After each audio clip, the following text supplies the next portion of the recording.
Oi, pessoal, bom dia, tudo bem? Então, no nosso conteúdo novo de hoje, eu preciso que vocês pensem inicialmente no cenário que a gente tem do século XX, tá?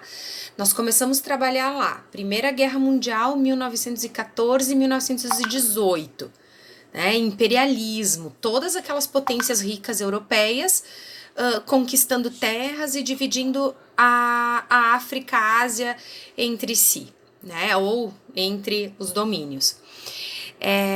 Aí, nesse meio tempo, a gente tem a Rússia que sai da Primeira Guerra para fazer a primeira revolução socialista da história, certo? Aí dá mais um tempinho, detalhe, Estados Unidos sai muito bem no final da Primeira Guerra Mundial. Lá em 1929, passado um pouquinho mais, 11 anos, né, do final da Primeira Guerra Mundial, os Estados Unidos vão sofrer a crise de 29, que é a grande crise do capitalismo, né? Então a gente vai ter todos os países capitalistas da época vão sofrer influências negativas dessa crise de 29, tá?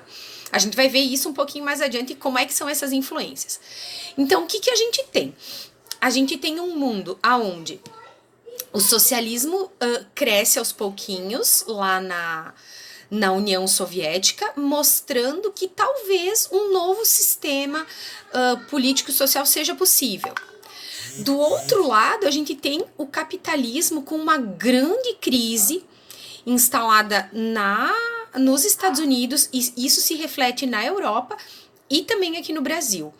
Então é nesse cenário, de um lado socialismo, de outro capitalismo, crise e tudo isso mais, que vão surgir na Europa alguns governos chamados de fortes, né, muito nacionalistas, que vai ser o nazismo e o fascismo, tá?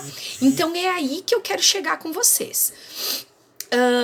Para a aula de hoje eu vou deixar alguns vídeos explicando um pouquinho mais desses conceitos, tá?